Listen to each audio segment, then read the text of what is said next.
안녕하세요. 결혼도 하지 않고 홀로 지내고 있는 50대 여성입니다.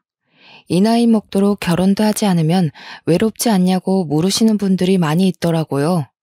생활력이 강하고 독불장군처럼 앞만 보고 직진하는 성격으로 오해하시는 분도 있습니다.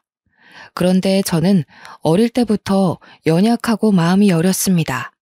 항상 누군가랑 같이 있어야 하고 기댈 상대가 필요했죠.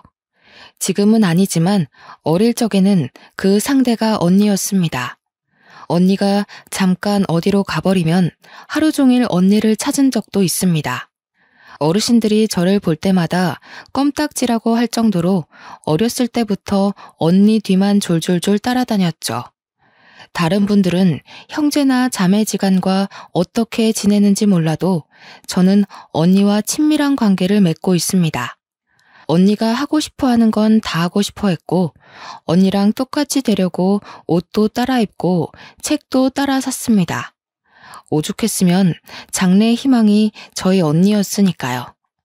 초등학교 시절 담임 선생님도 장래의 희망이 언니라고 하니까 황당한 미소를 띠면서 이렇게 말씀하셨습니다. 애정이 장래의 희망이 언니라고 적었는데 왜 언니니? 선생님이나 경찰 이런 걸 적어야지. 언니라고 적으면 어떡해.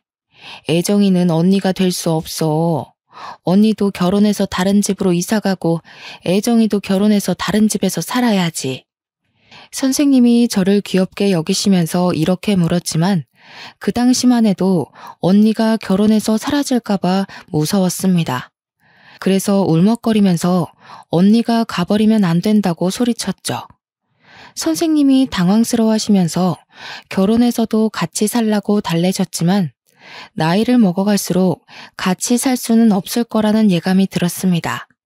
저희 부모님은 물론 이웃집 사람들만 해도 결혼하고 나서도 언니와 같이 사는 사람이 없었거든요. 어른이 되면 언니랑 같이 살 수 없겠구나 우울해했던 기억이 있는데 정신 차리고 보니 정말로 언니와 살고 있네요. 언니가 결혼하고 나서 분가했지만 계속해서 저랑 부모님이 계시는 본가를 찾아왔습니다. 그 당시에 저는 20살이었고 저희 언니는 23살이었습니다. 저희 언니가 어린 나이에 결혼해 아이를 일찍 낳았습니다. 20대 초반에 시작했던 격리일도 그만두고 육아에만 전념했죠. 언니 말로는 회사 일보다 시댁살이가 더 힘들었다고 합니다. 시어머니랑 같이 살면서 갖은 고생을 다 하는 것 같았는데요. 제가 속상해할까봐 자세히 이야기해주지는 않았지만 제가 직접 목격한 것도 있었습니다. 언니가 시어머니를 피해 저희 집으로 와서 쉬고 있을 때가 있을 때였습니다. 갑자기 문 두드리는 소리가 들려서 밖으로 나가보니 사돈 어르신이 와 있었습니다. 에이, 그것 여기 있지?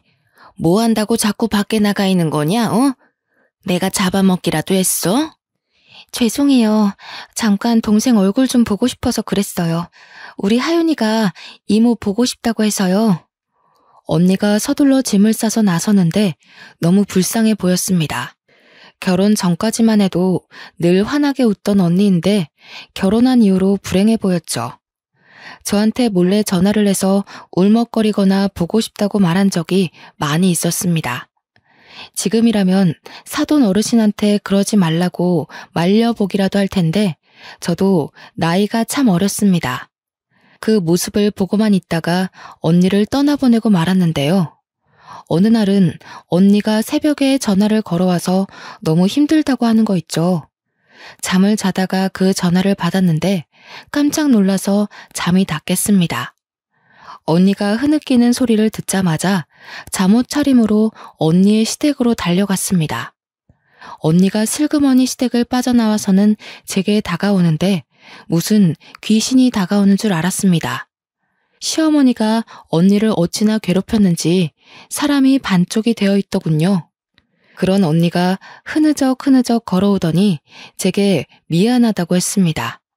여기까지 오게 해서 미안하다면서 희미하게 웃고 있는데 그 미소가 어찌나 슬퍼 보이던지요. 제가 왜 울었냐고 묻는데도 운 적이 없다고 거짓말을 하더라고요. 저는 아직까지 어둠 속에서 안개처럼 보이는 언니의 미소가 생각납니다. 여러분은 그런 미소를 보신 적이 있으신가요? 사람이 금방이라도 쓰러질 것 같은 미소였습니다. 제가 그 뒤로는 전화를 해서 시댁에 무슨 일이 있는지, 몸 상태는 어떤지 물었습니다. 그때가 돼서야 언니가 해탈한 목소리로 충격적인 말을 꺼내놓았습니다. 다 내 탓이지 뭐. 내가 아들도 못 낳으니까 이렇게 된 거야. 장남을 낳았으면 나도 예쁨 받았을 텐데. 언니가 흐느끼면서 전화를 끊길래 저도 눈물을 흘리고 말았습니다. 그 뒤로 언니에게 차라리 독립하라고 아니면 이혼이라도 하라고 말해보았습니다. 하지만 그게 쉽냐고, 이혼하면 우리 하윤이는 어쩔 거냐고 묻더군요. 언니가 꾸역꾸역 그런 시집살이를 견디고 있는데 제가 해줄 건 하윤이를 봐주는 일뿐이었습니다. 시댁에 주말마다 전화를 해서 하윤이가 보고 싶다, 언니가 보고 싶다 떼쓰는 일이 제 일이었습니다. 언니는 난감한 척 저한테 화를 내는 척하면서 제 집으로 겨우 왔었죠. 그래서 덕분에 조카랑 쌓은 추억이 많이 있습니다. 놀이공원도 가고 공원으로 피크닉도 가면서 자매같이 놀아주었죠. 하윤이도 저를 좋아해 주어서 가끔은 제 딸 같다는 생각도 들었습니다. 비록 사돈 어르신은 하윤이가 딸이라고 안 좋아하지만 기죽지 않길 바랬는데요. 하윤이가 당당하고 밝은 아이로 크길 기도했지만 하나님께서 제 기도를 들어주시지 않았습니다. 직장에서 일을 하다가 전화 한 통을 받고 기절할 뻔했거든요.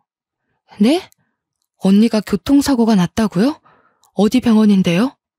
사돈 어르신한테 온 전화였습니다. 언니랑 형부 그리고 하윤이가 탄 차가 미끄러져서 전복했다고 하더군요. 그날 유독 비가 많이 와서 택시 잡기도 어려웠습니다.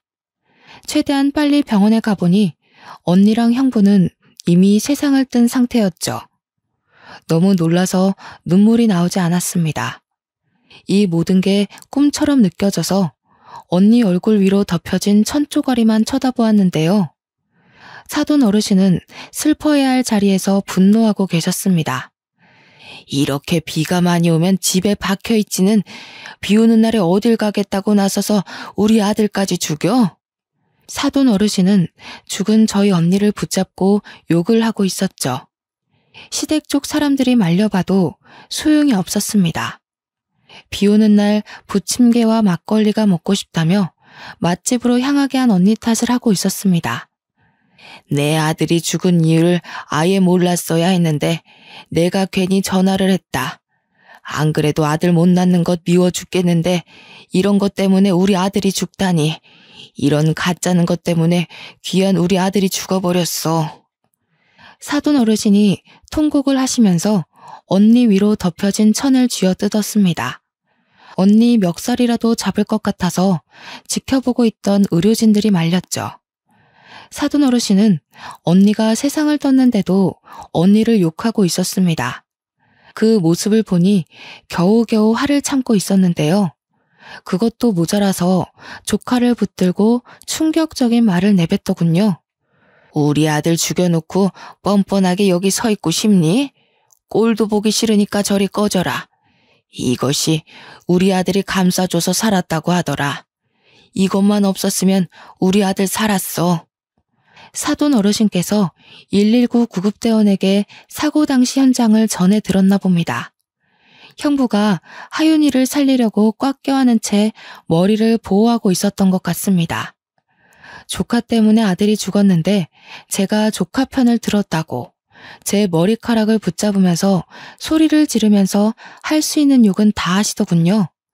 너도 똑같아. 아들도 하나 못 낳는 것이랑 핏줄이 똑같으니 멍청하게 나불대는 것이겠지. 이 못된 버르장머리를 당장 고쳐놔 줄 테니까 오늘 너 죽고 나 죽자.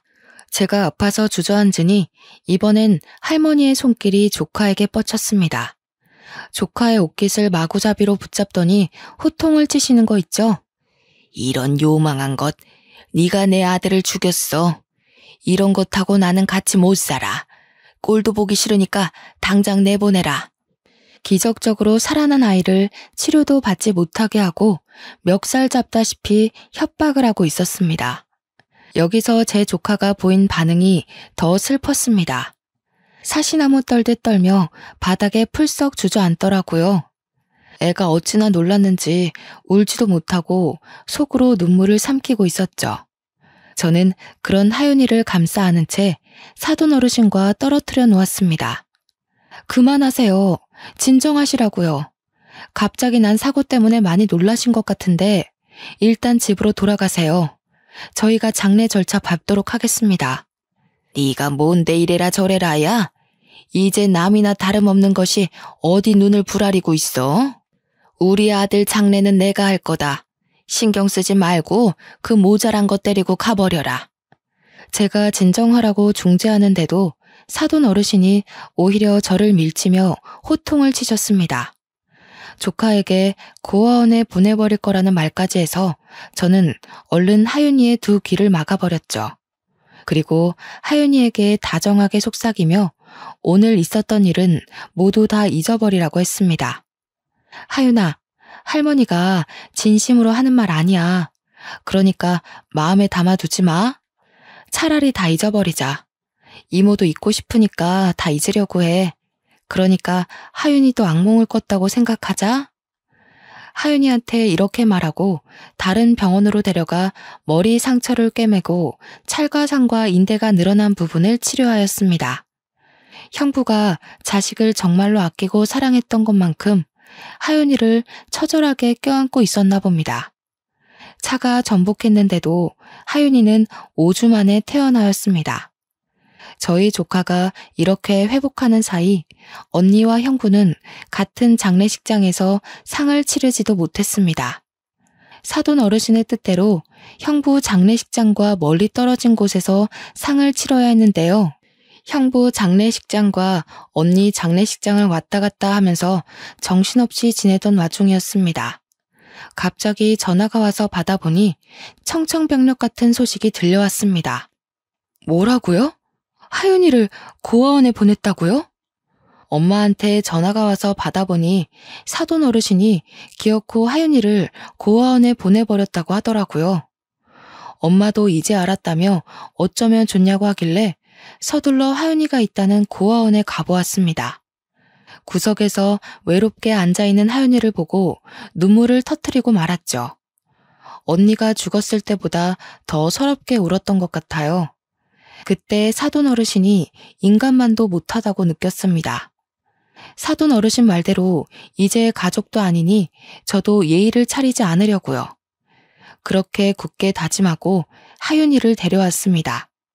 그리고 제 밑으로 호적을 올려서 키우기로 했죠. 하윤이를 키우게 된 지 5년이란 시간이 흘렀습니다. 이제 결혼할 나이가 훌쩍 지나서 선자리를 보러 다니게 되었는데요. 공무원부터 경찰, 선생님, 잘 나가는 사업가까지 좋은 직업을 가진 남자들을 많이 만나보았습니다.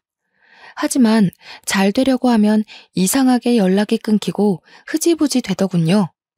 저한테 문제가 있는 건 아닐까 고민하던 찰나 호텔에서 일하는 요리사를 만나게 되었습니다. 정말 괜찮은 사람이었죠. 그 남자가 저한테 하윤이에 대해 묻기 전까지요. 애정씨가 집에 일찍 가야 한다고 하시던데 따로 이유가 있으신가요? 자녀가 있는 것도 아니고 통금 있는 사람처럼 6시 전에 가시는 게 궁금해서요. 아, 우리 조카랑 같이 살고 있는데 조카 밥을 챙겨줘야 해서요. 사실 사정이 있어서 조카를 입양해서 키우고 있거든요. 순간 어색한 기운이 감돌아서 아차 싶었습니다. 그동안 남자들에게 연락이 오지 않은 이유도 알겠더군요. 바로 조카의 존재를 알게 된 순간 연락이 점차 뜸해졌던 것 같습니다. 그걸 이제야 알았다니. 조금은 한심한 기분이 들어서 일찍 자리를 파했습니다. 저를 피하시는 남자분들 마음도 이해가 되었습니다. 저도 이제 막 알아가는 남자한테서 결혼은 안 했지만 애가 있다는 소리를 들으면 기피할 것 같았거든요. 집으로 돌아가 하윤이의 식사를 챙겨주고 있는데 갑자기 전화가 왔습니다. 무심코 받아보니 요리사랑 연결해준 이모였습니다. 이모가 왜 벌써 헤어졌냐고 물으니 제가 그렇게 됐다고 얼버무렸죠. 그런데 요리사한테서 이유를 전해 들었나 봅니다. 제가 얼버무리기 무섭게 버럭 소리를 지르더라고요. 걔는 땡땡 호텔 요리사면 다니? 사람이 사정이 있어서 조카 입양해서 키울 수도 있지 어떻게 그래? 그렇게 잘났어? 사람이 장점만 있을 수 없잖아. 천천히 두고 봐야지. 어쩜 집에 가자니까 그냥 오케이 해버려? 이모, 나는 남자들이 왜 이렇게 연락이 뜸해지나 했더니 애가 있어서 그랬나 봐. 나도 애 있으면 좀 그럴 것 같아. 결혼이 소꿉장난도 아니고 그럴 수도 있지. 너무 화내지 마. 이모가 화를 참지를 못하니까 그저 허허 웃고 말았습니다. 그런데 제 조카가 그 소리를 다 들은 것 같았습니다. 밥을 먹는 둥 마는 둥 하더니 방 안으로 획 들어가 버리더군요. 다 먹었냐고 물어봐도 대답도 안 했습니다. 13살짜리가 알아들을 거라고 생각도 못했죠. 워낙 어릴 때부터 키운 아이라 너무 어리게만 봤던 것 같습니다. 갑자기 제가 퇴근을 하고 돌아오니 하윤이가 제게 편지를 써서 건넸습니다. 기특한 마음에 얼른 편지를 읽어봤는데 편지의 내용은 충격적이었습니다. 자기는 괜찮으니 고아원에 들어가겠다고 하는 거 있죠? 자기가 고아원에 들어가면 제가 좋은 남자를 만나서 결혼할 수 있을 거라고 했습니다. 그 편지를 읽는 순간 눈물이 고였지만 조카에게 그런 말 하는 거 아니라고 혼을 내버렸습니다. 누가 이런 편지 쓰래? 이모가 혜윤이 버리고 결혼할 것 같아? 어디서 그런 말을 해? 따끔하게 혼을 냈더니 조카가 엉엉 울어버리더군요. 그런 조카를 꼭 껴안으며 결혼을 포기하기로 마음먹었습니다. 조카가 있어서 떠날 남자라면 평생을 함께할 가치도 없다는 생각이 들었고 결혼하는 것보다 조카랑 같이 있는 삶이 더 소중해 결혼하지 않기로 한 것입니다. 물론 이런 저를 이해해주고 결혼하겠다고 나서는 남자가 있다면 결혼식을 올릴 테지만 그런 남자는 보이지 않았죠. 그래서 그 뒤부터 어른들이 만들어준 선자리에 나가지 않았습니다. 그 시간에 조카를 위해 돈을 벌거나 조카와 지내는 시간을 늘렸는데요. 그렇게 열심히 살다 보니 조카가 어느새 고등학생이 되어 의대를 목표로 하기 시작했습니다. 제가 의대 가라고 강요한 것도 아닌데 코피를 쏟을 정도로 공부를 하였습니다. 아침 일찍 일어나 등교하기 전에 간단하게 영단어를 외우고 밥 먹으면서 교과서를 훑어보고 있더라고요. 조카 말로는 점심시간에도 밥을 빨리 먹는다고 들었습니다. 얼른 교실로 돌아와 공부를 하려고요. 저도 그렇고 언니도 그렇고 어렸을 때 그런 적이 없었는데 도대체 누굴 닮았는지 완전히 책벌레가 다 되어 있었습니다. 어느 날은 늘 전교에서 1등인 녀석이 5등을 한 날이 있었습니다. 저는 컨디션이 안 좋으면 그럴 수 있다고 위로해 주었는데요. 오히려 자기가 성을 내면서 과외를 붙여주라고 하더라고요. 아무래도 학년이 올라갈수록 애들이 사교육에 집중하는 모양이었습니다. 그동안 과외나 학원 없이도 공부를 곧잘 잘해내던 조카 녀석이었는데 승부욕이 올랐는지 제게 부탁을 다하더군요. 하윤이가 뭘 해달라고 한 적은 처음이라서 학부모들한테 수소문해서 유명한 과외 선생님을 붙여주었습니다. 저희 조카가 똑똑한 것도 있지만 과외를 받으니 성적이 쑥쑥 올랐습니다. 그 뒤로 1등을 놓친 적이 없었죠. 그러다 조카가 쓰러진 날이 있었습니다.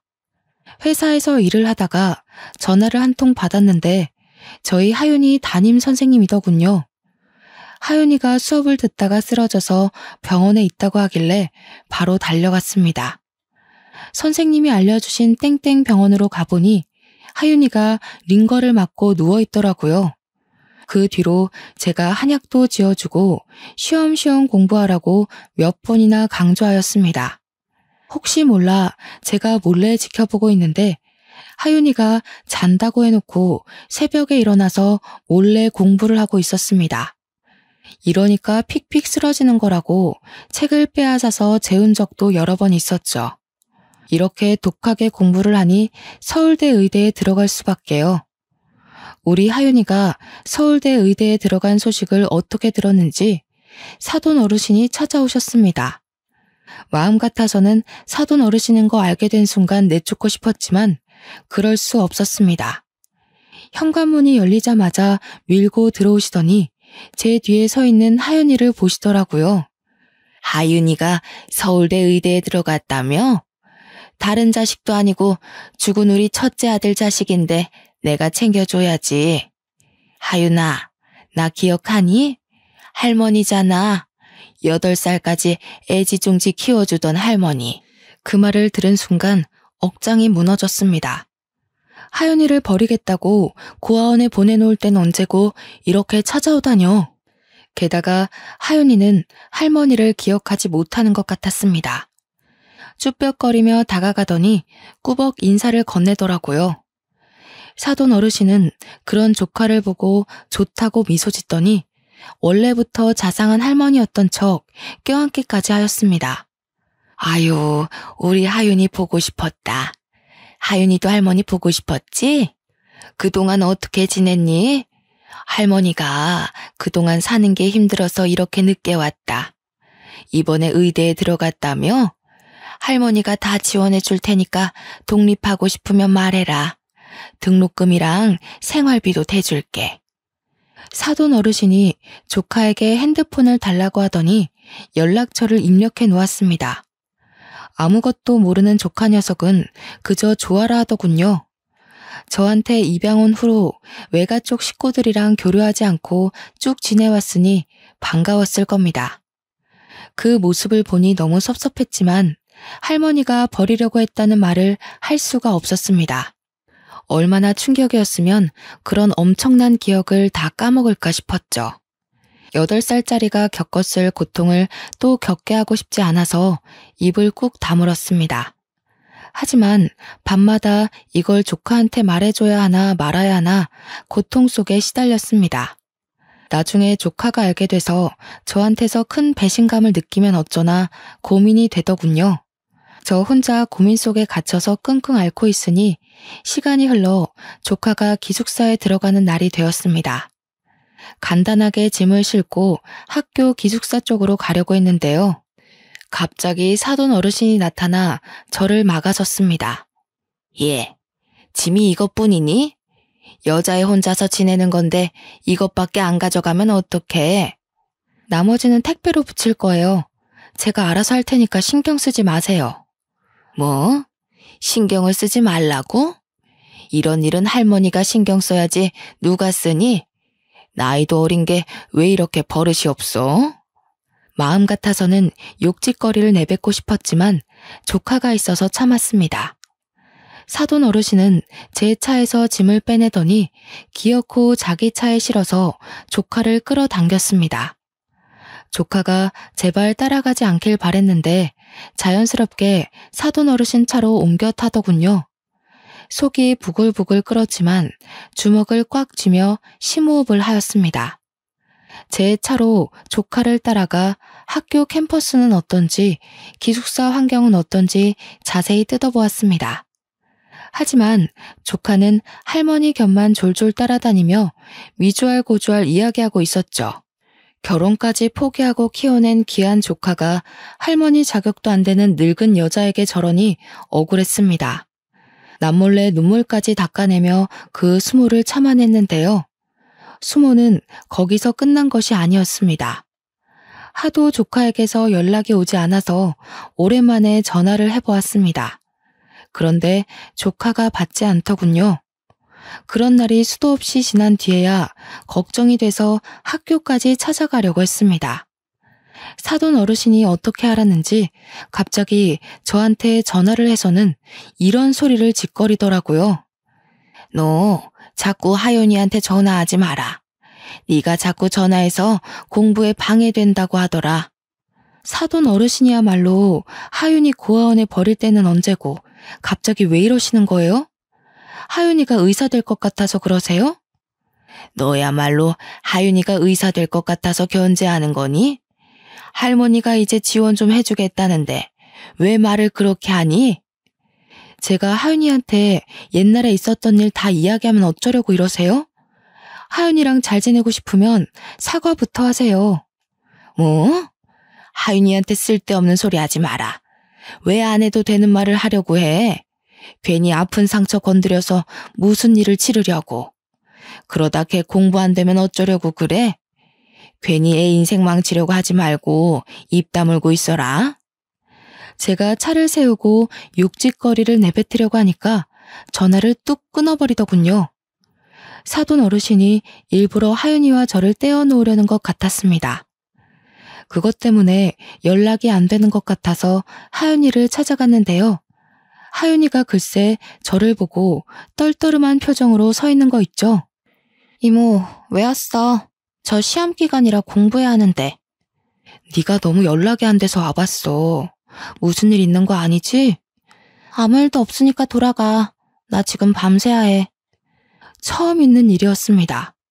제게 항상 예의 바르면서도 밝게 말하던 애인데 완전히 변해버린 것 같았죠.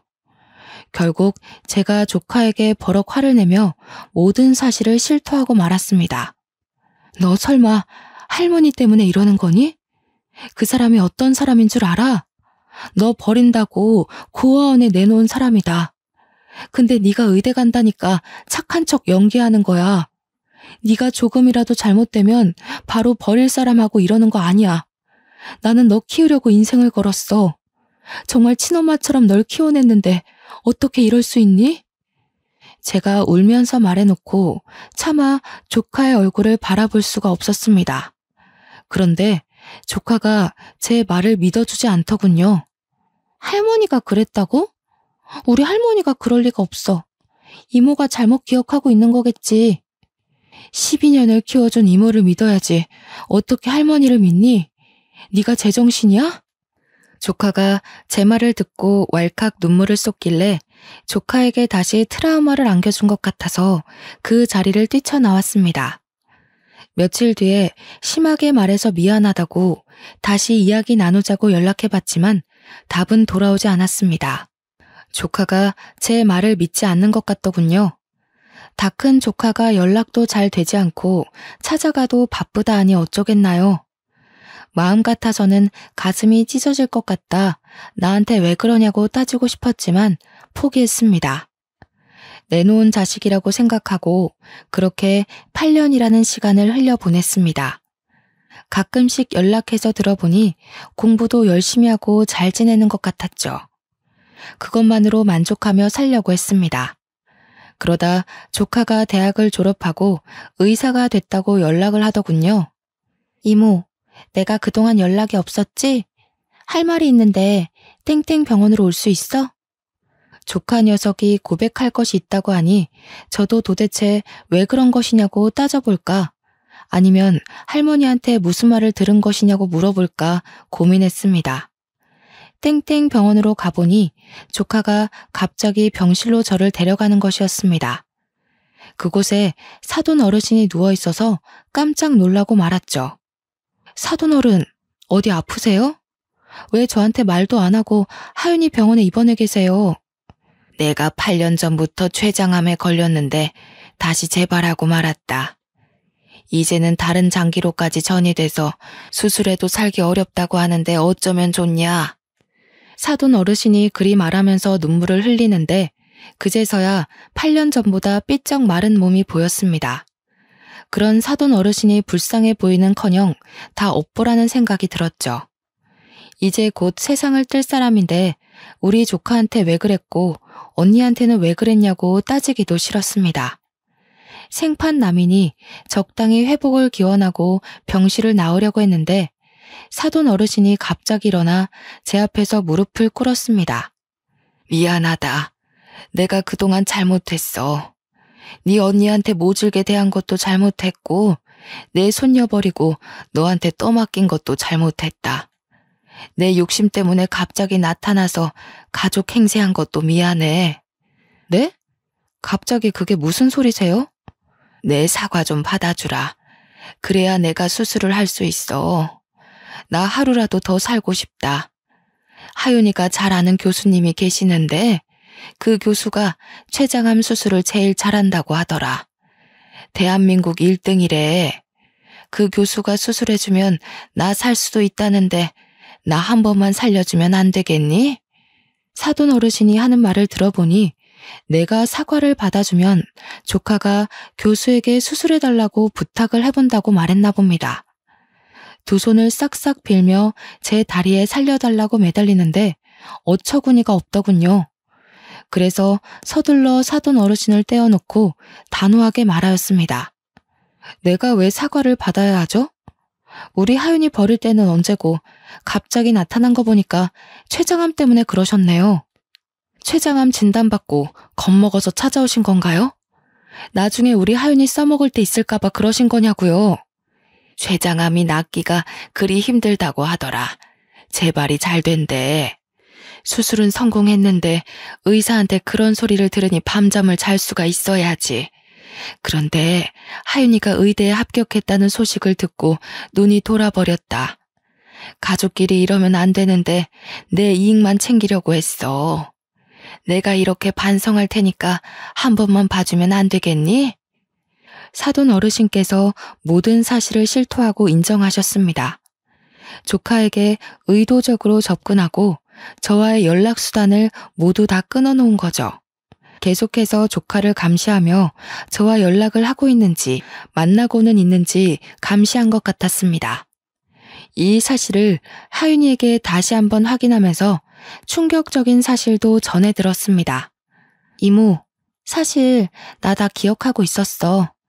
할머니가 나 고아원에 보냈던 것도, 이모가 나 다시 데리고 간 것도. 그런데 할머니가 다시 나타난 순간 무슨 꿍꿍이가 있을 거라는 생각이 들었거든. 할머니 집에도 놀러가고 같이 연락하면서 할머니가 췌장암에 걸렸다는 사실을 알게 되었어. 아무리 할머니가 미워도 그러면 안 되는데 꼭 복수해주고 싶은 마음에 여기까지 오게 된 것 같아. 그런다고 이모 연락을 무시해? 내가 얼마나 속상했는지 아니? 너한테 잘못한 게 있나 몇 번이나 생각했다. 너도 내가 보낸 문자 봤지? 그 문자들 보면 네 할머니가 무슨 말로 널 꼬셨나 불안했는지 알 거다. 그 문자들을 보고도 어떻게 연락 한 번 안 할 수 있니? 복수의 눈이 멀었어. 그래서는 안 되는데 밤마다 꿈에서 엄마가 나와. 그리고 할머니가 고아원에 버리고 가는 꿈을 꿔서 어쩔 수 없었어. 내가 코피 흘릴 정도로 공부 열심히 한 것도 할머니 생각에 분해서 그랬던 거야. 조카가 울먹거리면서 저명한 의사가 되어 아픈 할머니를 배신하는 꿈을 꾸고 있었다고 말하였습니다. 제가 연락 문제로 서운해하거나 저랑 멀어질 때마다 할머니의 몸이 약해져서 양로원에 입원시키는 상상을 했다고 해요. 복수를 다하면 다시 저를 찾아와 모든 사실을 털어놓으려고 했다고 합니다. 그 말을 듣는 순간 울분에 차 조카의 등을 내려치면서 소리쳤습니다. 아이고 이거사, 네 인생 망칠 수도 있는 짓을 왜 해? 그러다 의사 면허라도 박탈당하면 어쩌려고 그러냐고. 그럴 가치도 없는 인간이야. 이 인간이 아프든 말든 신경 쓰지 마. 제가 얼른 여기서 나가자고, 저 인간하고는 전혀 상관없는 사이로 지내자고 말하자 사돈 어르신이 제 발에 매달렸습니다. 아가, 이러지 말고 나 좀 받아오. 어차피 옛날 일 아니냐. 엄청 오래된 일인데 이제 가슴 한켠에 묻어두고 나 좀 살려다오. 응? 내가 이 은혜 꼭 갚을게. 지금 가슴 한켠에 묻어두라고요? 언니한테 한 일을 생각하세요. 언니 죽을 때까지 괴롭히고 못 살게 군 것도 모자라 우리 하윤이 버렸잖아요. 그걸 어떻게 용서라고 그러세요? 그럼 내가 어떻게 해야 용서할 거니? 이렇게 엎드려 빌까? 사돈 어르신이 부들부들 떨며 애처롭게 바라보길래 마음이 차분해졌습니다.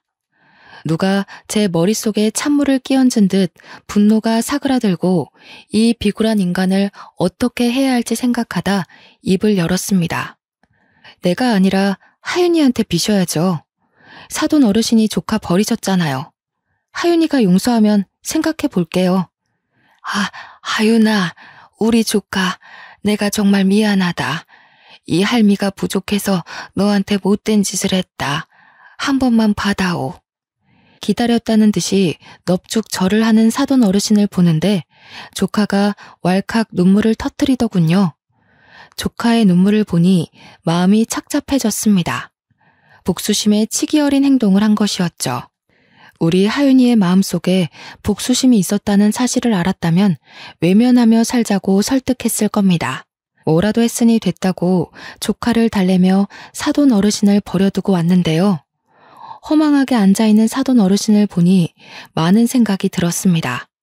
인생을 어떻게 살아왔는지 가족들도 안아보고 계속 혼자서 병실 생활을 해온 것 같았습니다. 그래도 언니의 시어머니이니 어떻게 사나 조카에게도 물어보고 슬쩍 병실 안을 내다본 적도 있습니다. 살아있는 모습을 보고 목숨 한번 즐기다 생각하다가도 인성이 나빠 고독하게 떠날 인간이겠거니 생각하고 있을 무렵이었습니다. 저한테 편지 한 통이 와서 열어보았는데요. 무려 5장 분량의 편지였습니다. 촘촘한 글씨로 자기가 얼마나 멍청하고 이기적인 인생을 살아왔는지에 대한 푸념과 사과글이 적혀 있더군요. 저는 그 편지를 들고 사돈 어르신이 있는 병실에 찾아갔습니다. 편지를 왜 보냈냐고 따질까 아니면 비아냥거릴까 고민하다가 한마디 하였습니다. 사돈 어르신, 사람 목숨이 달린 일이니 제가 하윤이한테 교수님께 부탁해보라고 말해볼게요. 사돈 어르신이 그 말을 들은 순간 정말 고맙다고 몇 번이나 고개를 숙였습니다. 다른 사람이 들으면 왜 그랬냐고 남이니까 안 보면 되는 사이 아니냐고 따질지도 모릅니다. 하지만 그래야 제 마음이 편하니까요. 사돈 어르신이 죽었다는 소식을 들으면 제가 사돈 어르신이랑 다를 게 뭐가 있나 싶었습니다. 그 편지글이 마음을 흔들었다기보다는 조카 인생에 흠집을 남기기 싫었습니다. 그래서 조카한테 관용을 베풀고 포용하자며 교수님께 말씀드리라고 말해보았죠. 당연히 제 조카는 제 말을 받아들이지 못했습니다. 내가 왜 그래야 하는데? 내가 못해준다고 그냥 다른 병원으로 가라고 할 거야. 네가 살면서 범죄자도 치료해줘야 하고 네 할머니보다 인성이 나쁜 사람을 고쳐줘야 할 텐데 그럴 때마다 외면하고 다른 병원으로 보낼 거니? 제가 그리 말하니 조카가 한참을 생각해보는 눈치더군요.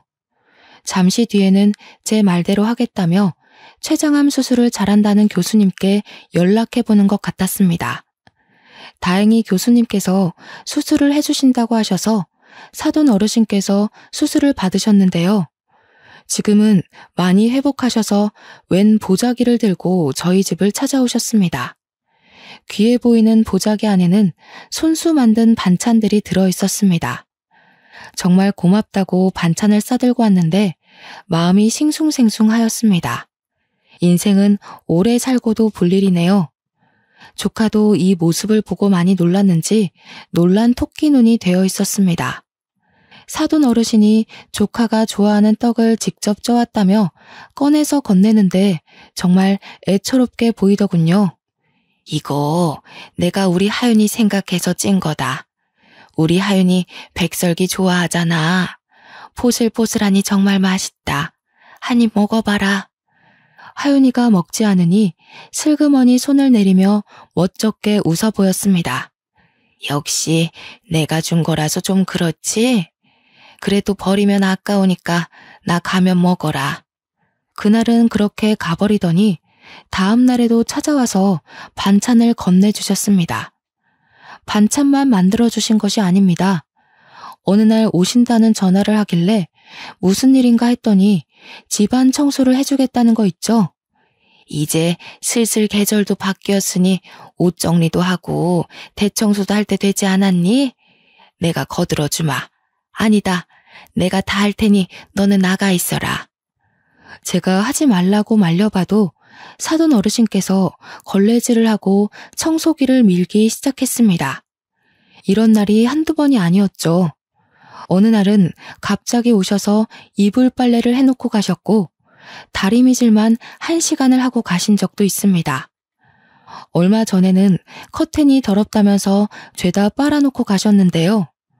그러면서 슬그머니 자기가 해놓은 반찬들도 놓고 가십니다.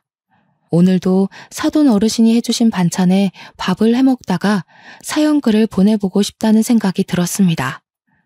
여러분들은 제 행동이 잘했다고 생각하시나요? 가끔 가다가 저희 가족들끼리 모이면 솔직한 생각들을 나눕니다. 하지만 하나같이 나라면 그렇게 안 하고 없는 사람 취급했을 거라고 하더군요.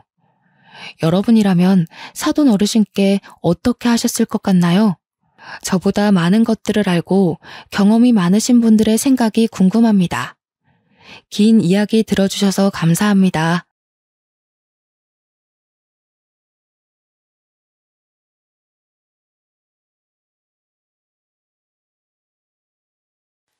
안녕하세요.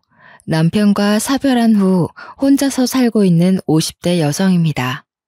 남편을 잃고 인생이 끝난 줄 알았는데 로또에 당첨된 것처럼 인생이 180도 바뀌어버리고 말았습니다.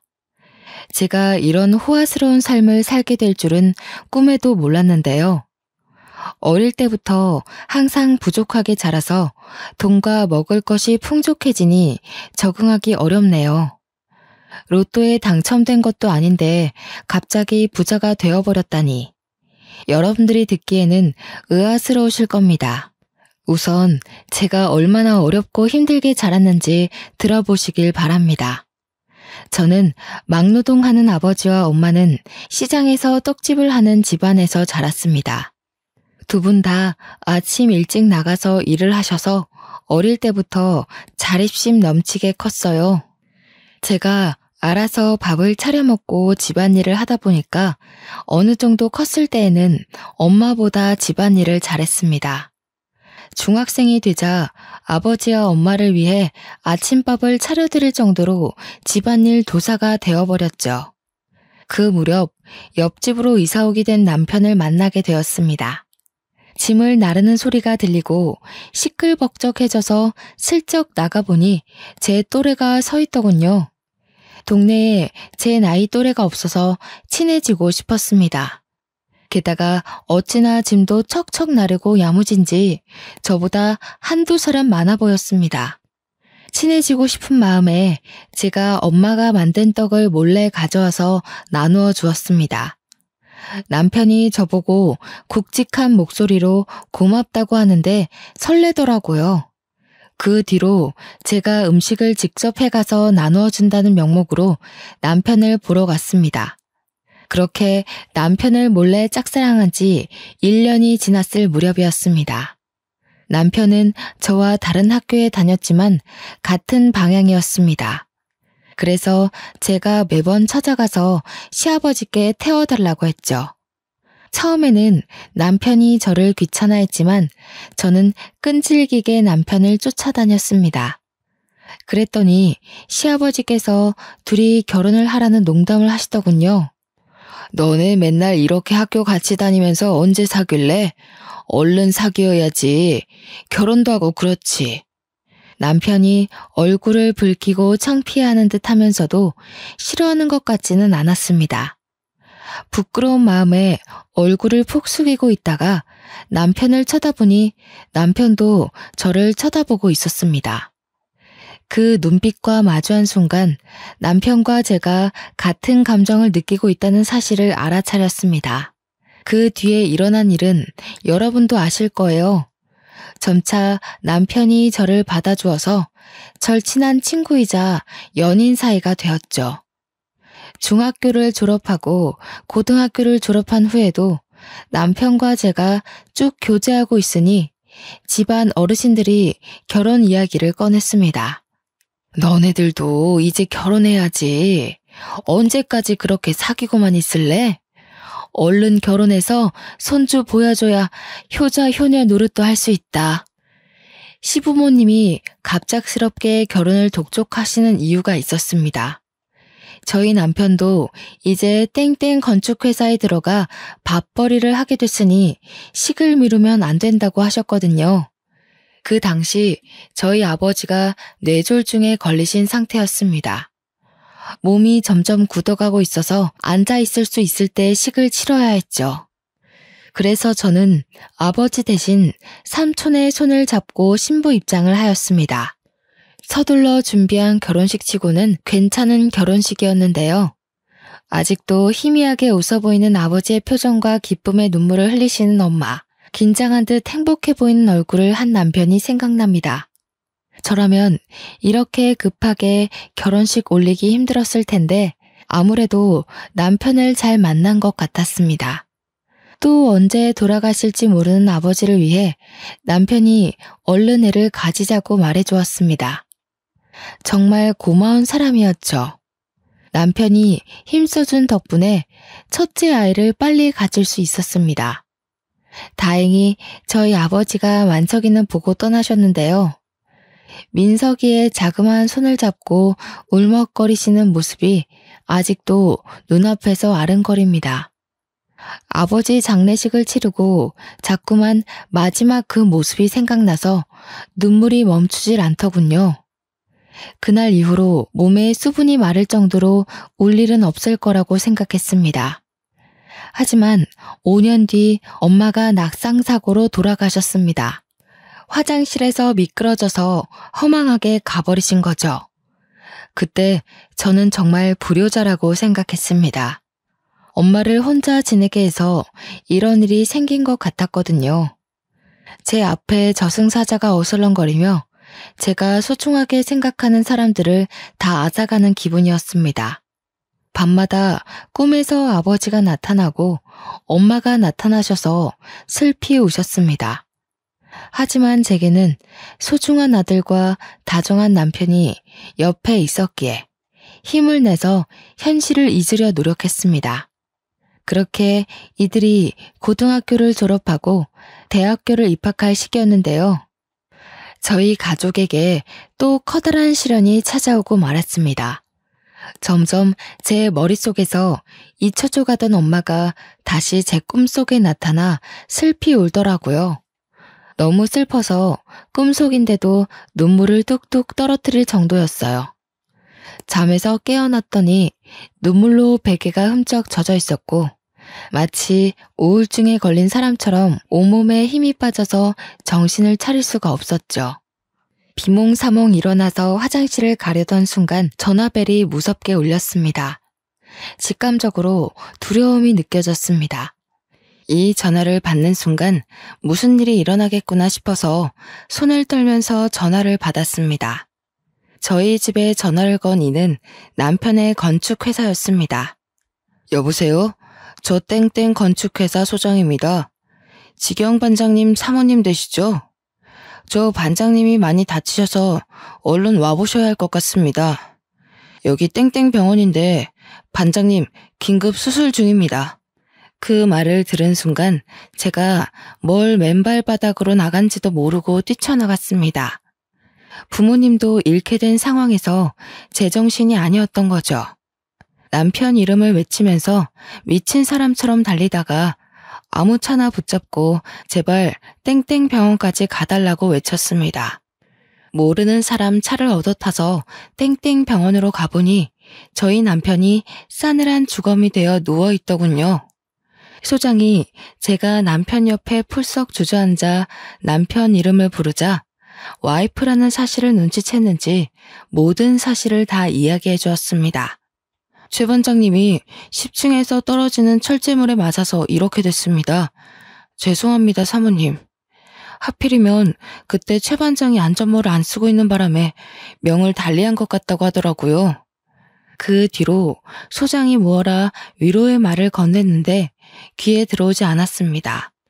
남편이 죽었다는 것만으로 충격적인데 전업주부로 살고 있는 저는 금전적인 문제까지 휘말리고 말았습니다. 겨우 남아있는 돈으로 남편 장례식을 치르니 한 푼도 남아있지 않았거든요. 당장에 아들 대학 등록금도 될 수 없었고 다달이 나가는 집세도 당연히 낼 수 없었습니다. 이제 제가 직접 돈을 벌어야 했지만 막상 사회에 뛰어들자니 정신적으로 참 힘들었습니다. 어릴 때는 쭉 집안일만 하다가 성인이 되자마자 남편과 결혼했으니까요. 그러고 아들이 성인이 될 때까지 단 한 번도 돈 벌어오는 일을 한 적이 없었습니다. 하지만 곧 대학교를 입학하는 아들을 위해서 어떻게든 먹고 살려고 발버둥 쳐야 했죠. 그래서 결국 친구들이랑 형제들에게 전화에 돈을 빌리는 지경까지 찾아왔어요. 한 푼이라도 빌려줄 줄 알았던 친구들이랑 형제들이 모두 다 저를 피하거나 돈이 없다고 말하더군요. 월세 낼 돈이 없어서 이러다 집에서 쫓겨난다고 해도 소용이 없었습니다.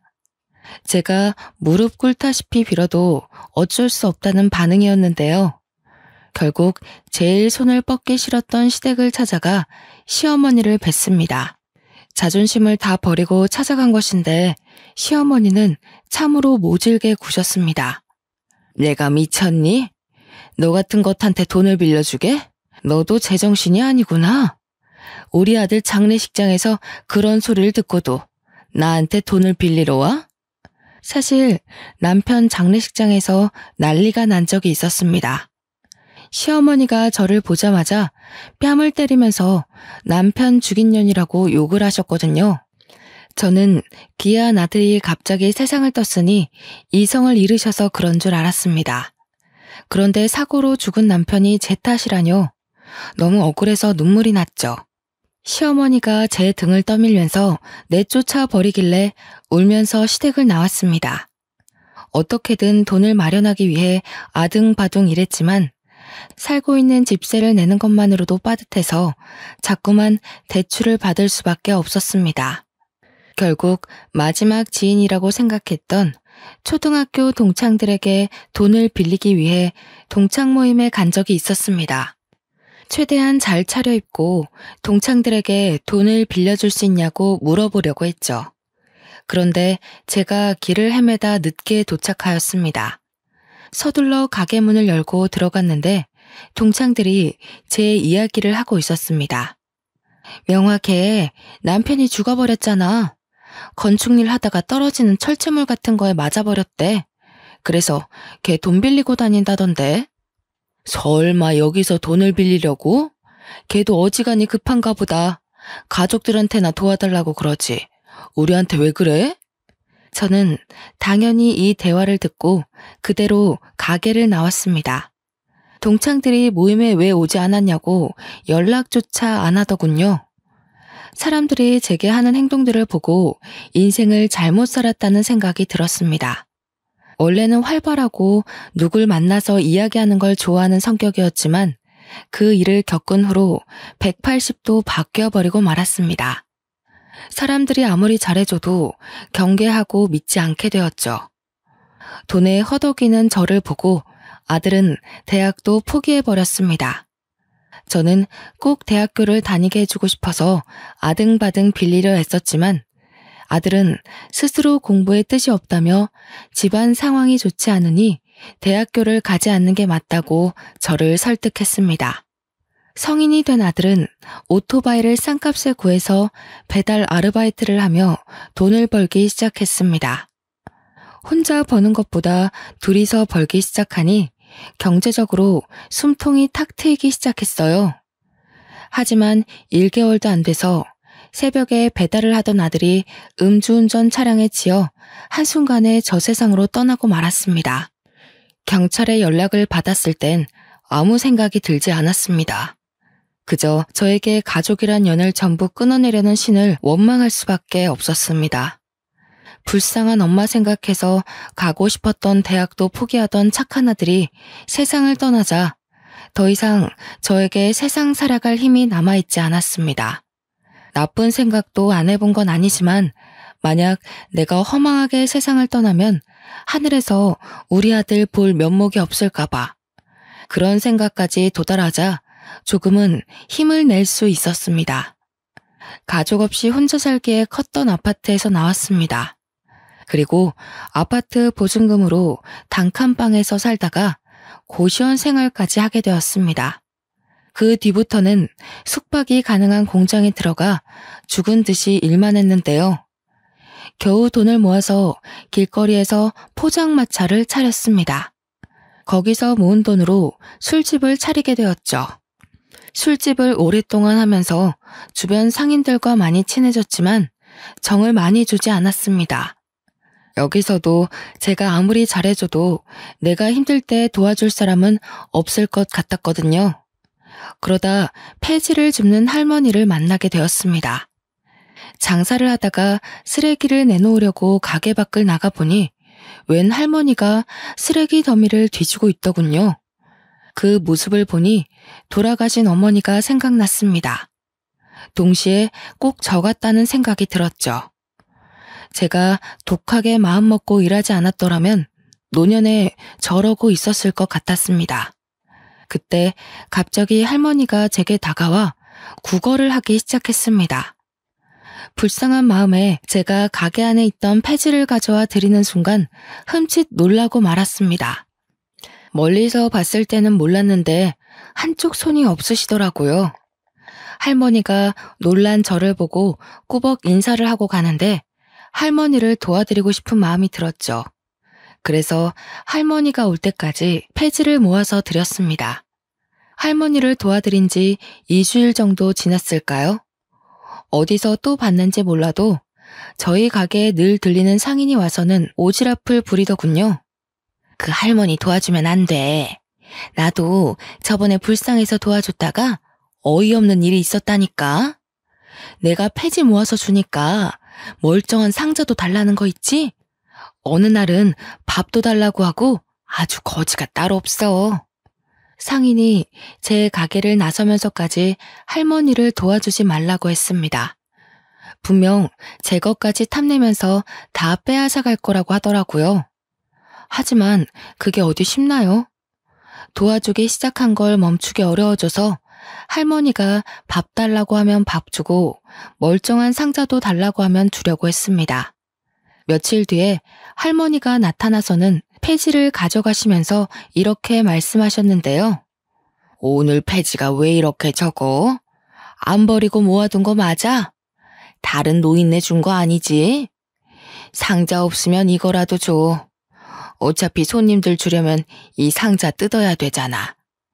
정리한 김에 이 상자도 지금 주면 좋겠네. 할머니께서 맥주 상자를 가리키더니 멋대로 상자를 개봉하였습니다. 냉장고에 둘 곳이 없어서 한쪽 구석에 쌓아둔 것인데 멋대로 열어버리더라고요. 그 순간 옆 가게 사장이 해준 말이 생각나서 아차 싶었습니다. 그 사장 말대로 내쫓을까 하는 생각이 들었지만 서둘러 할머니를 말렸죠. 그랬더니 할머니께서 버럭 소리를 지르셨습니다. 왜? 처음에는 잘만 도와주더만 이런 건 안 돼? 내가 무식해 보여도 몰라. 부모 없이 자랐고 남편 없이 생활해서 그런 거 모른다고. 남편을 잃은 아픔 때문일까요?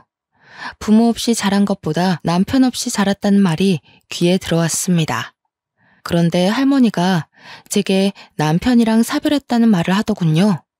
그래, 몇십 년 동안 남편 죽인 년이라고 들었더니 제정신 아니다. 미친 노인네 처음 보냐? 얼른 다른 상자도 열어서 놔줘. 저는 할머니가 일부러 이러는 거라고 생각했습니다.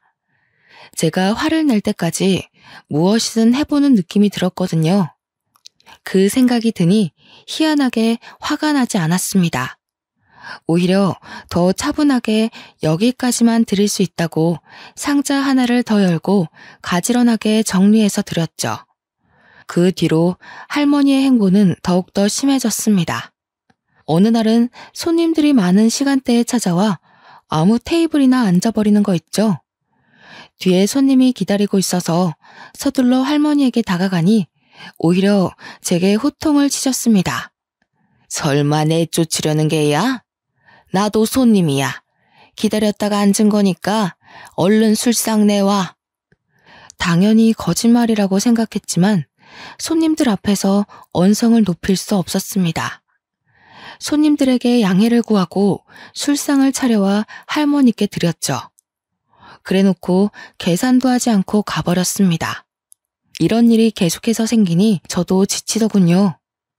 당연히 할머니의 이런 행보는 동네에 제대로 소문이 나버렸으니 한날 상인들은 제게 찾아와 물었습니다. 내가 저번에 보니까 폐지 줍는 할머니가 멋대로 들어가서 밥 먹고 나오는 것 같던데 맞아? 나도 불쌍해서 도와줬더니 밥 달라고 하고 돈 달라고 하고 나중에는 가게도 달라고 할 것 같더라고. 당한 사람이 한둘이 아니야. 상인들이 할머니 뒷담을 하길래 손사래를 치며 너무 그러지 말라고 했죠. 그랬더니 상인들이 오히려 화를 내며 저를 나무랬습니다. 자네도 다 받아주지 마. 오냐오냐 받아주니까 아직까지 이 동네에 있는 거 아니야. 자네도 따끔하게 한마디 해서 확 쫓아내자고. 그 노인네 때문에 장사 안 돼서 미쳐버리겠어. 난 바로 옆집이라서 힘들어. 할머니가 소란 피우면 우리 가게에 있던 손님들이 다 나가서 쳐다보고 있다고. 상인들이 이런 식으로 눈치를 주길래 알겠다고 하고 돌려보냈습니다. 민폐 끼쳐서 미안하다고 외치며 상인들을 내보내던 와중 전봇대 뒤에 숨어있던 할머니와 마주쳤는데요. 아무래도 상인들끼리 하는 말을 엿들은 것 같았습니다. 저랑 눈이 마주치자 바로 등을 돌리고 가버리더군요. 그 모습을 보니 동창 모임에서 뒷담을 듣고 집으로 돌아가는 제 모습이 생각났습니다. 안쓰러운 마음이 들어서 할머니가 다시 찾아오길 기다렸죠. 3일 뒤에 할머니가 가게 앞을 지나가길래 서둘러 불러서 밥을 먹자고 했더니 할머니가 신경질을 부렸습니다. 밥은 무슨, 내가 무슨 거지인 줄 아나. 먹고 왔으니까 됐어. 우리 사이에 왜 그래? 우리 엄마 같아서 그래. 엄마, 딸이 챙겨준다고 할 때 와. 안 그러면 평생 밥 안 준다. 제가 장난스럽게 애교를 피우니 할머니가 못 이기는 척 다가오더군요. 그날 같이 밥을 먹는데 정말 돌아가신 엄마랑 밥을 먹는 것 같았습니다. 마음 한켠이 찡해져서 밥도 잘 먹지 못하고 할머니가 밥을 먹는 모습을 지켜보았죠. 그 뒤로 할머니를 엄마라고 부르며 친딸처럼 굴었는데요. 할머니도 저한테서 마음의 문을 열었는지 예전처럼 찾아와서 장사를 방해하거나 상자를 마음대로 가져가지 않았습니다.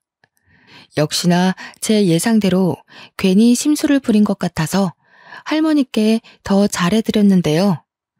그날도 할머니가 밥을 먹으러 왔길래 상을 차려드렸습니다. 천천히 잡수시라고 말했는데 갑자기 제게 이런 말을 꺼내더라고요. 너 그 소리 못 들었어? 내가 건물주라는 소리 들어봤을 법도 한데 궁금하지 않아? 처음 듣는데? 엄마 건물주야? 근데 그게 무슨 상관이야. 내 건물도 아닌데. 제가 이렇게 넘어가 버리니 할머니가 더 이상 묻지도 않더군요. 저는 할머니가 건물주라고 생각하지 않았습니다. 상인들이랑 대화를 하다가 할머니 생각이나 물어보았지만 저랑 친한 상인이 말하길 그 할머니가 노망난 것 같다고 하였습니다. 정정해 보이는데 노망이 났다니 정말로 할머니가 치매에 걸린 건 아닐까 걱정이 되었습니다. 사실 할머니가 이런 말씀을 하신 게 한두 번이 아니었습니다. 그날은 제가 병원에서 건강검진을 받고 온 날이었습니다. 얼마 전에 건너편 가게 사장이 위암에 걸렸다는 말을 듣고 저도 겁이 나서 검진을 받고 왔는데요. 안 그래도 위가 약해서 위염을 달고 살았습니다. 건너편 가게 사장도 위가 약해서 빈속에 커피도 잘 안 마셨다고 하더라고요. 제가 검진을 받고 온 뒤로 큰 병을 얻은 건 아닐까 조마조마해하고 있었습니다. 그때 갑자기 저에게 할머니가 찾아와 무슨 일이냐고 하더군요. 제가 위암일까봐 걱정이 된다고 하니 할머니가 대한민국 사람이라면 누구나 알 법한 의사 이름을 댔습니다. 그 의사는 내가 키운 거나 다름없어. 대학 생활할 때부터 내가 후원해주고 얼마나 지원해줬는데. 근데 하나 단점이 욕심이 너무 많아. 뒷돈도 받는 것 같고 애가 아주 못 쓰겠더라. 내 재산 물려주려고 했는데 그러면 안 되겠어. 그 의사는 TV에 나올 정도로 유명한 의사였습니다. 할머니께 그 의사를 어떻게 하냐고 물으니 절친한 사이라고 하더라고요. 방금 폐지를 줍다 와서 꾀지지한 옷차림으로 그런 말을 하는데 누가 믿을까요? 저는 그저 허허 웃으며 할머니의 말을 들어주었죠. 그런데 그게 할머니에게 치매가 찾아와서 생긴 일이라니 충격이 컸습니다. 당사자 앞에서 치매 노인이라고 할 수도 없으니 속으로 끙끙 앓고 있었는데요. 호랑이도 제 말하면 온다더니 할머니가 때마침 들어와 갑자기 이상한 짓을 하더군요. 갑자기 가게 앞에 주저앉아 돈이 필요하니 당장 달라고 하였습니다. 그 금액이 무려 1,000만 원이었습니다. 이게 다 치매 증상인 걸까 싶어서 당황스러운 마음에 할머니를 일으켜 세웠는데요. 1,000만 원을 빌려주면 갚을 능력은 되냐고 물으니 뻔뻔하게 대꾸하셨습니다. 폐지 줍는 노인네가 무슨 돈이 있다고 1,000만 원을 갚아? 그냥 줘. 엄마 하면서 친딸인 척 할 때는 언제고 왜 못 주는데?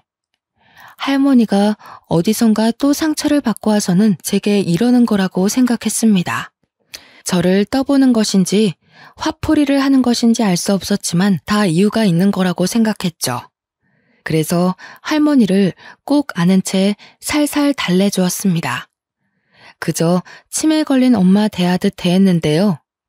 그 뒤로 마음이 불편해져서 1,000만 원을 누구한테 빌려야 하나 고민하고 있을 때였습니다. 옆 가게 사장이 제 가게를 찾아와 이상한 말을 꺼내는 거 있죠?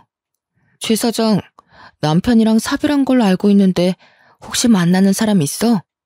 내가 남자 소개시켜주려고 하는데. 옆 가게 사장님이 단골 이야기를 하면서 매일 찾아오는 남자 손님을 기억하냐고 물었습니다. 제 가게에 와서 술을 한잔하더니 옆 가게 단골이라고 말해준 적이 있었거든요. 그냥 제 가게에 오고 싶어서 온 것이 아니라 저를 보러 온 것이었나 봅니다. 그러면서 밥 한 끼만 하라며 계속 부추기는 겁니다. 저는 남자 만날 시간이 없다고 서둘러 사장님을 내보냈습니다. 얼른 장사를 시작하면서 바쁜 척 연기를 했는데 글쎄 사장님이 남자를 떡하니 데려오는 거 있죠. 사장님이 데려온 남자를 보니 훤칠하게 생기고 어깨도 떡 벌어져 있는 게 생각보다 멀쩡해 보였습니다. 이런 사람이 뭐가 아쉬워서 저를 소개해달라고 하는지 모르겠더군요.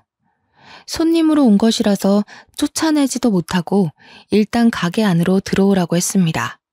술상을 차려주고 카운터에 앉아있는데 옆 가게 사장님이 제게 이리 오라고 손짓하였습니다.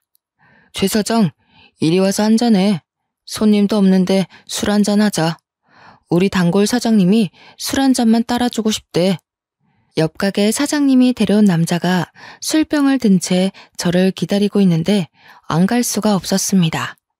진짜 술잔만 받고 다시 카운터에 앉아 있으려고 했는데요. 이 남자가 저희 남편이랑 똑같은 일을 하고 있다는 소리를 듣고 망부석이 되어버리고 말았습니다. 최 사장, 그거 알아? 이 사람도 건축 일한대. 저번에 현장에서 일하다가 머리 다칠 뻔했다는데? 남자의 머리를 보니 땜빵 자국이 남아 있었습니다. 남편이 살아있다면 이런 상처 자국을 계속해서 보고 있었겠구나 생각하고 있는데 갑자기 그 남자가 이렇게 말하더군요. 이렇게 목숨 걸고 일했는데 마누라가 도망가 버렸어요. 다른 놈이랑 시시덕거리길래 이혼해버렸습니다. 최 사장님 남편 대신 제가 죽었어야 했는데 뭐하러 살아서 마누라 바람피는 것까지 보고 그랬는지. 남자가 머리를 푹 숙인 채 눈물을 흘리는데 남편 생각이 많이 났습니다. 머리에 난 상처도 그렇고 아직도 아내를 많이 그리워하는 게 남편과 많이 닮은 사람 같았죠. 옆 가게 사장님 말대로 손님도 없고 한가하니 술잔을 기울이면서 그 남성분이랑 많이 친해졌습니다. 이름은 김정식이고 이혼한 지 4년이 넘었다고 하더군요. 그 뒤로 자주 찾아와 술을 먹었고 정식 씨가 고백을 해서 진지하게 만나보기 시작했습니다. 저는 남편과 사별했고 정식 씨도 이혼을 한 상태라서 둘 사이에 결혼 이야기가 생각보다 빨리 나왔습니다. 6개월 정도 교제한 끝에 시댁에 인사드리러 갔는데요. 시어머니는 저를 보자마자 팔짱을 낀 채 의자에 앉아만 계셨습니다. 제가 공손하게 인사드려도 묵묵부답이었죠. 한참 동안 침묵을 지키시더니 갑작스럽게 혼수 이야기를 꺼내셨습니다. 내가 준비한 아파트만 해도 13억짜리인데 겨우 3천만 원을 혼수를 해온다고? 그 돈을 누구 코에 붙이게? 시어머니가 버럭 소리를 지르니까 예비 신랑이 말리더군요. 엄마, 왜 그래? 두 번째 결혼인데 이렇게까지 할 필요 있어? 나도 이젠 아이도 있고 소소하게 살아보자고. 소소하게 살긴 뭘 소소하게 살아? 그런 건 젊었을 때나 하는 짓이야. 지금 소소하게 살면 얼마나 볼품없는데. 내가 아파트 안 주면 둘이서 어디서 살게? 네가 이혼하고 큰 집 필요 없다고 살던 곳 팔아버리더니 이제는 그 투룸짜리 집에서 쪼잔하게 살 거냐? 투룸이 뭐 어때서 그래. 그리고 나도 모아둔 돈 있어. 우리 알아서 살 테니까 제발 엄마 그러지 좀 마. 그래서 네가 지금 투룸에서 살겠다고? 와이프 바람피게 방치해두더니 이제는 아예 애미 욕먹이게 하려고 작정했구나. 결혼할 여자가 1억 가져온다고 할 때까지 합가시킬 생각 없다. 시어머니가 금방이라도 뒷목을 잡을 것처럼 소리를 지르길래 그만하라고 예비 신랑이 팔을 붙잡았습니다. 어떻게든 혼수를 준비하겠다고 하고 시댁을 나와버렸죠. 대출이라도 할까 고민했지만 이 늦은 나이에 결혼하면서 예전처럼 가난함을 느끼고 싶지 않았습니다. 그래서 제가 모아둔 3천만 원을 들고 시댁을 찾아갔습니다. 연락을 하고 갔어야 했는데 시어머니가 무서워서 일단 무작정 초인종을 눌러보려고 했는데요. 현관문이 열려 있어서 빼꼼 내다보니 시어머니가 소리를 지르고 있었습니다. 그곳에 예비 신랑도 있는 것 같았죠. 도대체 왜 이러는 거야? 내가 첫 번째 결혼할 때는 아니랬잖아. 내가 좋아하는 여자라면 얼른 결혼하라고 할 때는 언제고 두 번째는 왜 이러는 건데? 그때랑 지금이랑 똑같니? 내가 결혼 막 시키는 바람에 일이 이렇게 된 거 아니야. 딱 보니까 네가 여자 볼 줄 모른다. 그것도 얌전해 보여서 요조 숙녀처럼 잘 지내겠다 싶었는데 다른 남자랑 바람핀 거 아니야? 네가 목숨 걸고 일하다 다쳤는데 그것이 병문안이라도 와봤어? 다른 놈이랑 뒹구느라 네가 죽든 말든 신경도 안 썼잖아. 그 말이 왜 지금 나오는 건데? 그래서 이혼했잖아. 이혼한 거니까 된 거 아니야? 그 여자도 남편 죽어서 사별한 거라며? 그 여자 남편도 너랑 똑같은 일 했다는데 어떻게 결혼시켜? 그리고 얼마나 기가 세면 지 남편이랑 아들까지 모조리 세상을 떠난다니?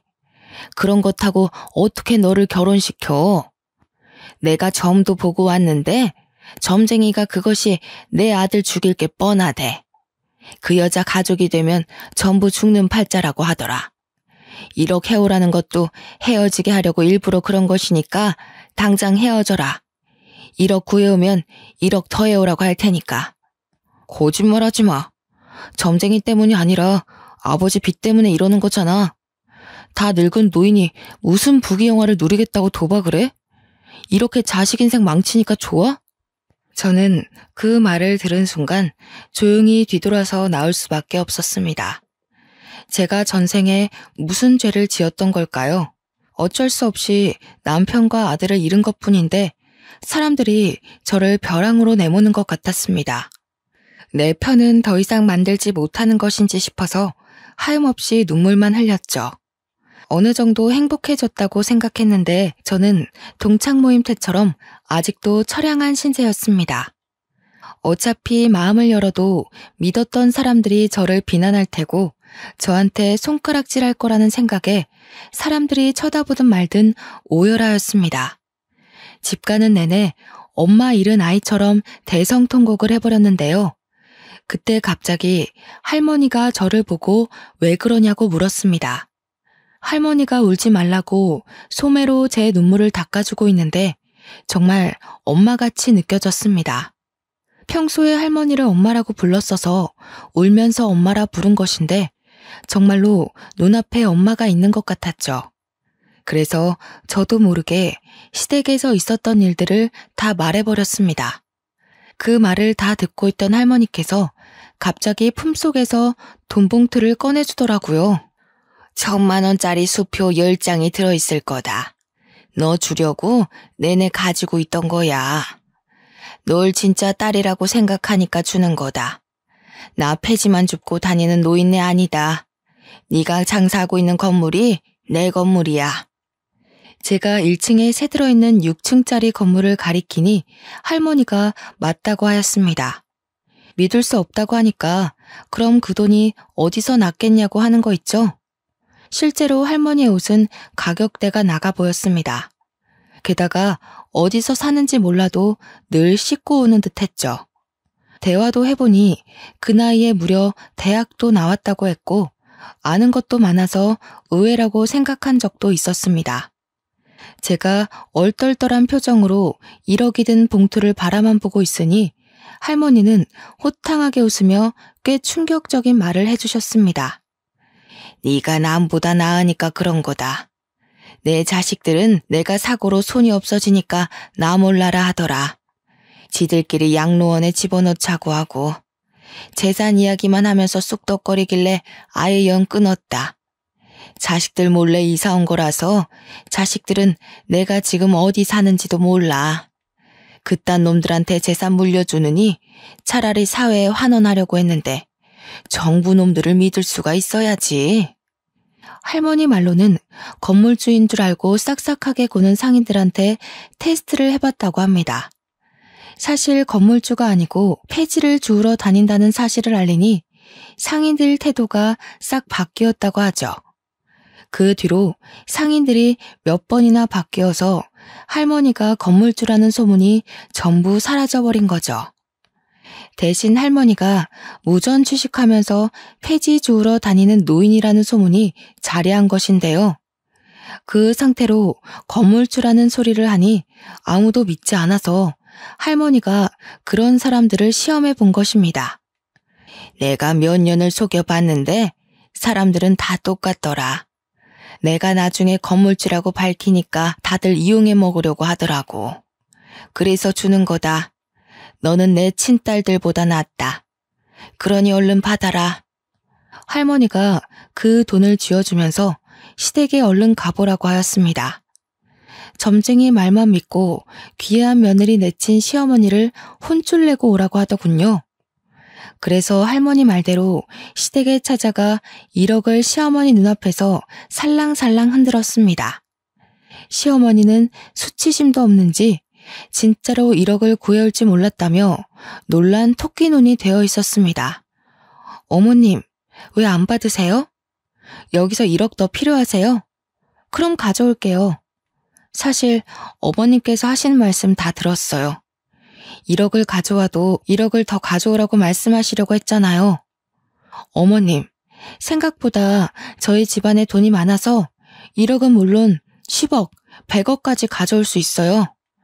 아니, 부모님이 대체 뭐 하시길래? 설마 친척들한테 부탁한 거니? 그건 어머님이 아실 거 없고요. 100억은 넘게 가져올 수 있지만 이제 제가 어머님 집안으로 들어갈 생각이 없어졌어요. 제가 이렇게 말하니 시어머니 입이 점점 벌어지더군요. 자리에서 일어나 가버리려고 하니까 제게 매달려 소리치기 시작했습니다. 잠깐만. 내가 점쟁이 말에 홀려서 머리가 어떻게 됐나 보다. 우리 이러지 말고 대화를 좀 해보게. 응? 이건 놓으세요. 저는 이런 집안이랑 같이 살 수 없어요.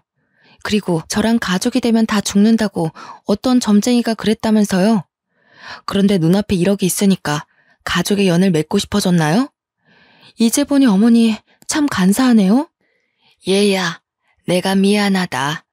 나는 네가 이런 사람인 줄 모르고 점쟁이 말만 듣고 무작정 반대했던 거야. 네가 이렇게 능력이 있었으면 전보로 가지도 않고 바로 결혼시켰다. 너도 정식이랑 이혼한 여자가 어떤 것인지 알고 있잖아. 그런 것 때문에 내가 의심병이 들어서 그랬어. 그 여자랑 제가 같나요? 엄연히 다른 사람인데 그 사람이랑 저를 비교하면 안 되죠. 돈이랑 결혼시키는 것도 아니고 지금 뭐 하는 짓인가요? 내가 원래 이런 애가 아닌데 우리 남편이 도박을 해서 그래. 빚이 갑자기 생겨서 너한테 못할 짓을 한 거다. 빚이 너무 무서워서 그랬다. 그러니까 네가 좀 도와줘라. 내가 이렇게 빌게. 그 빚은 어머님 사정이죠. 제가 왜 남의 집 빚 문제를 저한테 이야기하시죠? 저 정식 씨랑 이제 끝낼 거예요. 제가 어머님을 획 밀치고 밖으로 나와버렸습니다. 뒤에서 어머님이 제 이름을 부르며 울부짖었지만 뒤돌아보지 않았습니다. 물론 예비 신랑이랑 따로 만나서 헤어지자고 했죠. 전화통화로 그 이야기를 하니 예비 신랑이 집까지 찾아와 저를 설득하려고 하였습니다. 명화야, 이게 도대체 어떻게 된 일이야? 어머니가 뭐라 하셨어? 같이 가서 다시 말씀드려보자. 말할 것도 없어. 나는 어머님이랑 할 말 없으니까 돌아가. 정식 씨도 결혼해봐서 알잖아. 우리 둘이 결혼하는 것도 아니고 집안끼리 결혼하는 건데 벌써부터 이런 식으로 굴면 나 이해 못해. 엄마가 빚 때문에 제정신이 아니라 그래. 지금 병원도 다니고 계셔. 당신이 이해해주면 안 될까? 없어. 정식 씨가 무릎 꿇고 빌어도 내가 받은 상처는 돌아오지 않아. 그러니까 우리 정리하자. 예비 신랑은 돌아갔지만 그 뒤로도 제가 마음이 바뀌길 기다리고 있는 것 같습니다. 돈 때문에 그럴까요? 친구처럼 지내자고 제게 계속해서 연락을 하고 있어서 마음의 문이 닫히고 말았습니다. 게다가 어머님도 계속해서 연락이 오고 있습니다. 며칠 전에도 제게 전화가 와서 받아봤는데요. 울먹거리면서 저한테 하소연을 하시더라고요. 얘야, 진짜 우리 정식이랑 안 만나줄 거니? 우리 아들한테 들었다. 우리 아들이 계속 만나자고 해도 안 만나준다며. 지금 만나는 남자도 없다며. 한 번만 만나주면 안 되겠니? 아니요, 그럴 생각 없습니다. 지금 어머님 팔자 고치려고 아들 결혼시키시려는 거예요? 이제 차단할 거니까 제 번호 알아내서 연락하지 마세요. 명화야, 우리 명화, 내가 잘못했다. 제발 빚 좀 갚아다오. 시어머니가 애타게 제 이름을 불렀지만 전화를 뚝 끊어버리고 말았습니다. 한참을 망설이다 시어머니의 번호를 차단하긴 했는데요. 참 나쁜 사람이었지만 매정하게 구니 제 마음이 불편하더군요. 그럴수록 할머니와 지내는 시간을 늘리고 있습니다. 요즘 연애 생각도 없어서 바쁘게 장사일을 하면서 할머니와의 추억을 쌓고 있죠. 할머니랑 진짜 엄마처럼 가끔 여행도 가고 드라이브도 하고 있습니다. 서로 생일도 챙겨주고 할머니가 저희 남편과 아들의 기일날 납골당에도 함께 가주었습니다. 피 하나 안 섞인 남이랑 가족같이 지내게 될 줄은 몰랐네요. 제가 할머니를 엄마 하며 잘 챙겨드리니 재산을 저에게 다 물려주시겠다고 합니다. 저는 안 그래도 된다고 해도 기어코 그렇게 하겠다고 유서까지 미리 적어 놓으셨는데요. 그 유서를 보고 있으니 인생이란 정말 새옹지마 같다는 생각이 들었습니다. 아버지가 막노동 일을 하시고 엄마가 떡을 파는 집안에서 태어나 정말 가난하게 살았는데 부모와 남편 그리고 아들까지 차례로 잃는 슬픔을 견뎌내야 했습니다. 이제 누구한테 기대야 하나 싶었는데 재혼할 남편이 아닌 피 한 방울 안 섞인 남의 도움으로 어려움을 이겨내게 됐네요. 피는 물보다 진하다는 말이 있습니다. 저도 그 말을 믿고 지내왔는데 피를 나눈 가족끼리만 정이 깊은 것이 아니라는 생각이 들어서 이렇게 제 사연을 보내봅니다. 여러분들이 들어도 정말 신기하지 않나요? 어떻게 생판 모르는 남이 제 인생을 이렇게 바꿔주고 도와줄 수 있는 걸까요? 여러분들도 힘이 들 때마다 제 사연 들으면서 나도 언젠가 좋아지겠지 싶은 마음이 드셨으면 좋겠습니다. 여러분들에게도 저처럼 은인이 찾아와 인생길이 환히 열렸으면 좋겠습니다. 저도 누군가에게 은인이 돼서 아프고 힘든 사람들을 도와주며 살도록 하겠습니다. 감사합니다.